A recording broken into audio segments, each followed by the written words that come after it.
Hi friends, welcome back to our channel. ఈ వీడియోలో మనం ఇన్వెస్ట్మెంట్ జర్నీని ఎలా స్టార్ట్ చేయాలో తెలుసుకుందాం. నెంబర్ 1, ఇన్వెస్ట్మెంట్ జర్నీ స్టార్ట్ చేయకముందు మీకు ఒక ఎమర్జెన్సీ ఫండ్ అనేది ఉండాలి. ఎమర్జెన్సీ ఫండ్ అంటే మీ 6 months ఎక్స్పెన్సెస్కి సరిపోయే అమౌంట్ సేవ్ చేయడం. రెండవది, ఒక మంచి హెల్త్ ఇన్సూరెన్స్ తీసుకోవడం. ఒకవేళ మీరు పనిచేసే కంపెనీ మీకు 5 లక్షల హెల్త్ ఇన్సూరెన్స్ కానీ ప్రొవైడ్ చేస్తుంటే అది సరిపోతుంది. ఎందుకంటే ఇన్వెస్ట్మెంట్ కంటే ముందు హెల్త్ ఇన్సూరెన్స్ చాలా ఇంపార్టెంట్. ఒకవేళ మీ కంపెనీ మీకు హెల్త్ ఇన్సూరెన్స్ కానీ ఇవ్వకపోతే మీరు ఒక హెల్త్ ఇన్సూరెన్స్ తీసుకోవడం ఖచ్చితంగా మంచి ఆప్షన్ అని చెప్పొచ్చు. ఇప్పుడు మన ఇన్వెస్ట్మెంట్ జర్నీని స్టార్ట్ చేద్దాం.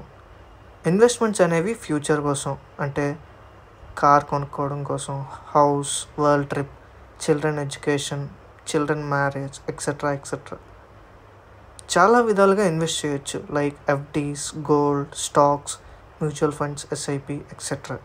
ఈ వీడియోలో మనం మ్యూచువల్ ఫండ్స్, ఎస్ఐపి కోసం తెలుసుకుందాం. ఎస్ఐపిస్ అంటే సిస్టమాటిక్ ఇన్వెస్ట్మెంట్ ప్లాన్. కంటిన్యూస్గా కొంత మనీని మన అకౌంట్లో డిడక్ట్ అయ్యి మ్యూచువల్ ఫండ్స్లో ఇన్వెస్ట్ అవ్వడం. మీకు నచ్చిన అమౌంట్ ఎస్ఐపి క్రియేట్ చేసుకోవచ్చు. మ్యూచువల్ ఫండ్స్ అంటే గ్రూప్ ఆఫ్ ఫండ్స్లో మీ మనీ ఇన్వెస్ట్ చేస్తారు. వీటిలో చాలా టైప్స్ ఉంటాయి. Large cap companies, mid cap companies, small cap companies, Nifty 50, etcetera. Large cap companies అంటే లార్జ్ కంపెనీస్లో ఇన్వెస్ట్ చేయడం.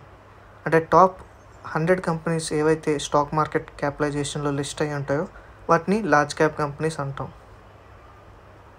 లార్జ్ క్యాప్ కంపెనీస్ యొక్క మార్కెట్ క్యాప్ అరౌండ్ 20,000 crores పైనే ఉంటుంది. నెక్స్ట్ వచ్చేసి mid cap companies. According to SEBI 101 నుంచి 250 ర్యాంక్డ్లో ఉన్న కంపెనీస్ అన్నిటిని మిడ్ క్యాప్ కంపెనీస్ అని పిలుస్తాం.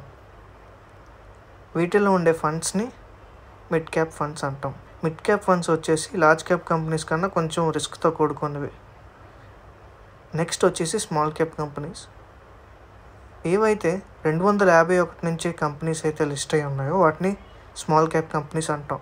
వీటి యొక్క మార్కెట్ క్యాప్ అరౌండ్ 5,000 crores కన్నా తక్కువ ఉంటుంది. ఈ కంపెనీస్ హోల్డ్ చేసే స్టాక్స్ వచ్చేసి small cap funds. Small cap ఫండ్స్కి ఎక్కువగా ట్రాక్ రికార్డ్ ఉండదు. అంటే ఒక చిన్న స్టార్టప్ కంపెనీ అవ్వచ్చు, లేదంటే ఒక స్మాల్ సెక్టార్లోనే కంపెనీ అవ్వచ్చు. సో ఇప్పుడు మనం లార్జ్ క్యాప్కి, మిడ్ క్యాప్కి, స్మాల్ క్యాప్కి డిఫరెన్స్ తెలుసుకుందాం.